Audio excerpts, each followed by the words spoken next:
하나님의 약속은 예수 그리스도로 성취되어 우리에게 무한한 복을 부어 주셨습니다.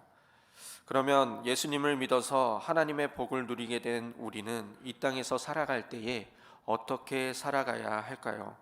첫 번째로 하나님을 사랑하며 살아가야 합니다. 하나님을 사랑한다는 것은 하나님의 뜻에 순종하는 삶을 살아간다는 것을 의미합니다.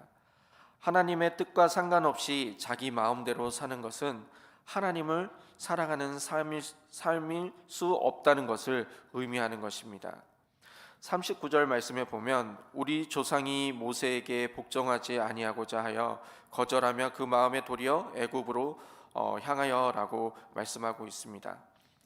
이스라엘 자손들은 하나님의 뜻을 전한 모세를 거부했습니다. 그리고 자신들을 위해 자기 손으로 우상들을 만들고 그것에 절하고 예배하며 기뻐했습니다. 스데반은 여기서 새로운 땅을 기업으로 주시겠다는 하나님의 약속을 망각하고 과거에 집착했던 과거 이스라엘 백성들의 그 어리석음을 지적하고 있는 것입니다. 과거 이스라엘 백성들이 하나님의 은혜를 망각하는 그 죄를 범했다는 것을 지적하고 있는 것입니다. 그것은 곧 하나님을 사랑하지 않는다는 그 증거를 말하고 있는 것입니다. 하나님께로부터 복을 받은 우리는 어떻게 살아가야 하냐면 우리는 하나님께 순종함으로써 하나님을 사랑하며 살아간다는 것을 우리는 보여주며 살아가야 한다는 것입니다. 우리가 하나님의 뜻을 순종하며 그리고 그 사랑을 보이며 살아갈 때 하나님께서는 우리와 함께 해주시고 하나님께서는 우리의 삶 가운데 더 풍성한 은혜를 우리에게 부어주십니다. 그렇기 때문에 우리는 살아가면서 더욱더 주님을 의지하고 하나님의 뜻이 무엇인가를 우리가 알고자 노력하며 살아가야 합니다. 두 번째로는 성전을 중심으로 우리는 살아가야 합니다.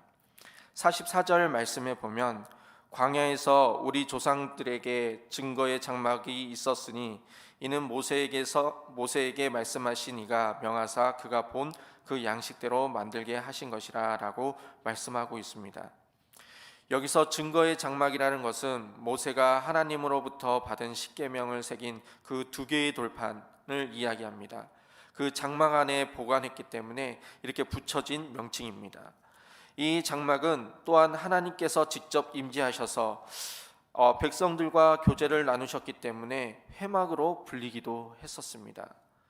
이스라엘 백성에게 있어서 이 장막은 매우 중요한 곳이었습니다. 45절의 하반절에 보면은 여호수아와 함께 가지고 들어가서 다윗 때까지 이르느니라 라고 말씀하고 있습니다.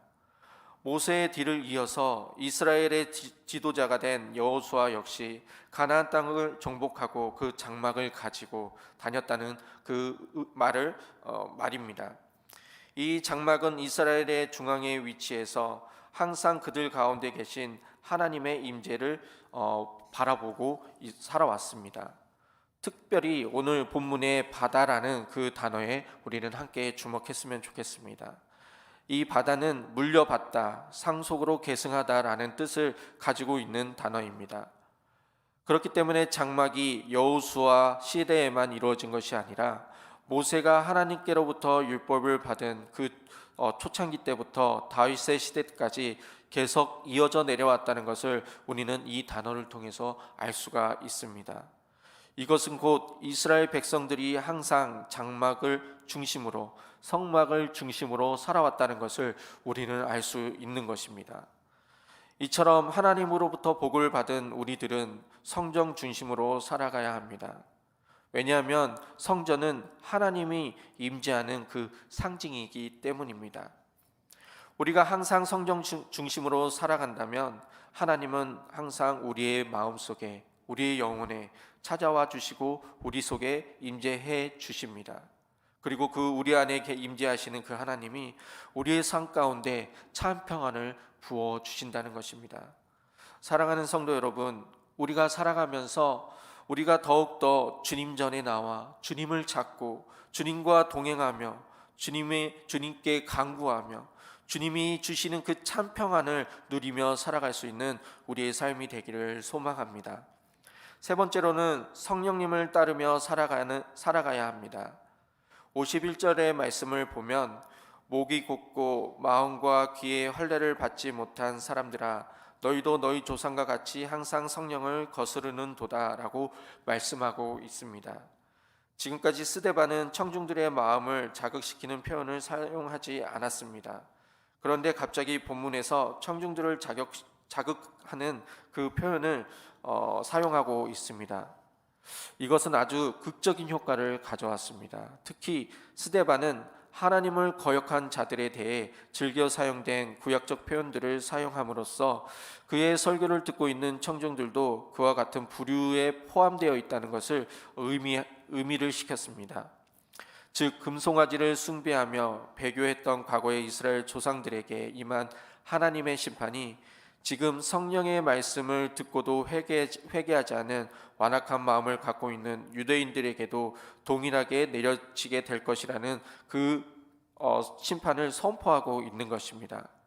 그렇기 때문에 너희 조상들처럼 하나님의 심판을 받지 않으려면 지금 당장 성령님을 의지하고 성령님이 우리에게 주시는 그 말씀을 순종하며 살아가라고 스데반은 이야기하고 있는 것입니다.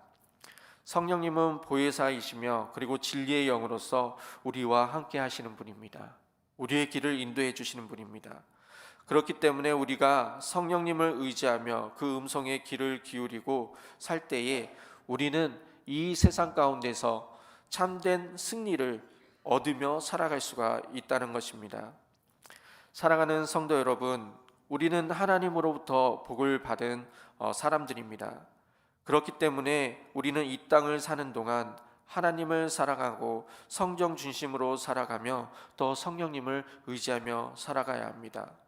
세상 것에 우리가 눈을 돌리고 옛 것의 그 추억에 우리가 젖어 있는 것이 아니라 또한 우리의 뜻대로 살아가는 것이 아니라 우리가 하나님을 더욱더 사랑하고 성전 중심으로 살아가고 주님을 찾아왔을 때 하나님의 말씀에 그 순종하며 살아갈 때 하나님께서 우리에게 주시는 참된 평안이 무엇인지를 체험하며 살아갈 수 있다는 것입니다.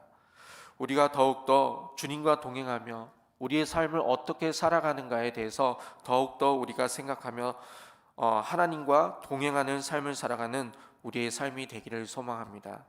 그래서 우리의 발걸음을 통해 우리의 삶을 통해 또한 주님을 알지 못했던 사람들이 주님을 알아가고 하나님의 사랑을 알아갈 수 있는 우리의 삶이 되기를 소망합니다.